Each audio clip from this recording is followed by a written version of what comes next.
સરકારી શાળામાં એડમિશન માટે પડાપડી। આવું તમે ભાગ્યે જ સાંભળ્યું હશે, કારણ કે એડમિશન માટે તો ખાનગી શાળાઓમાં પડાપડી થતી હોય છે અને વેઇટિંગ બોલાતું હોય છે।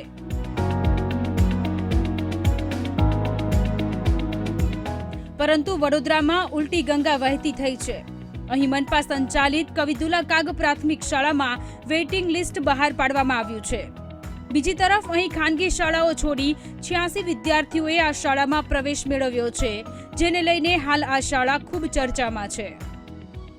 અમારા ત્યાં અત્યારે ગુજરાતી માધ્યમ અને અંગ્રેજી માધ્યમ ચાલી રહ્યા છે। અંગ્રેજી માધ્યમ અને ગુજરાતી માધ્યમ બંનેની અંદર બાળકોનું વેઇટિંગ છે। ગુજરાતી માધ્યમની અંદર 84 બાળકોનું વેઇટિંગ છે અને અંગ્રેજી માધ્યમની અંદર 79 બાળકોનું વેઇટિંગ છે। વાલીઓનો અહીંયા એડમિશનનો ઘસારો ખૂબ જ જોવા મળે છે અને અમે અમારી એડમિશન પ્રોસેસ ફેબ્રુઆરી મહિનાથી શરૂ કરી દેતા હોઈએ છીએ।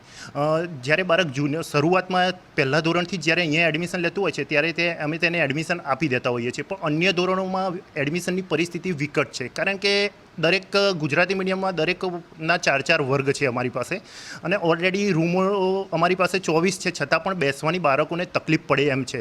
એટલા માટે અમારે વિચારવું પડે છે કે બાળકોને જો ક્વોલિટીવાળું શિક્ષણ આપવું હોય તો લિમિટેડ સંખ્યા હોય તો વધુ સારું શિક્ષણ આપી શકાય।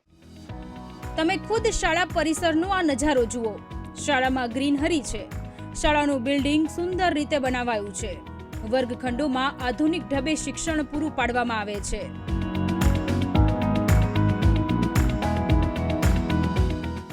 બાળકો માટે રમતનું મેદાન છે। સ્માર્ટ ક્લાસ લેવાઈ રહ્યા છે અને તેની પણ વિશેષ અહીં શિક્ષણ ખૂબ સારું આપવામાં આવી રહ્યું છે, જેના કારણે વેઇટિંગ હોવા છતાં વાલીઓ એડમિશન માટે ધક્કા ખાઈ રહ્યા છે। આ સ્કૂલમાં એટલા માટે કે સ્કૂલ સારી છે એટલે મારી છોકરીનું અહીંયા એડમિશન કરાવવું છે મારે, પણ ફૂલ છે એમ કે છે, તો હવે સરને વિનંતી કરવી છે કે થઈ જાય તો સારું। ત્રીજામાં એ સરકારીમાં જ પાછળ સ્કૂલ છે ને સવાદ બાજુ ત્યાં જતી રહી। સ્કૂલમાં સ્માર્ટ ક્લાસીસ છે, લાઇબ્રેરી છે, એક્ટિવિટી સારી કરાવે છે, અધર એક્ટિવિટીઝ ને બધું, એટલે મેં ઘણું સારું સાંભળ્યું છે અને એ સાંભળ્યા પછી હું મારા છોકરાનું એડમિશન માટે અહીંયા આવ્યો છું। મહારાણી સ્કૂલમાં, હા, ઇંગ્લિશ મીડિયમમાં ભણતો હતો, અહીંયા બી ઇંગ્લિશ મીડિયમમાં કરાવવા આવ્યો છું। સુંદર કેમ્પસ હોય, સુંદર શાળા હોય અને સારું શિક્ષણ મળતું હોય તો બીજું જોઈએ શું? રાજ્યની દરેક શાળા કવિદુલ્લા કાગ પ્રાથમિક શાળા જેવી બની શકે છે, બસ થોડા સુધાર અને પૂરતા શિક્ષકોની જરૂર છે। કેમેરામેન કિશોર ક્ષીરસાગર સાથે માનુ ચાવડા, વીટીવી ન્યૂઝ, વડોદરા।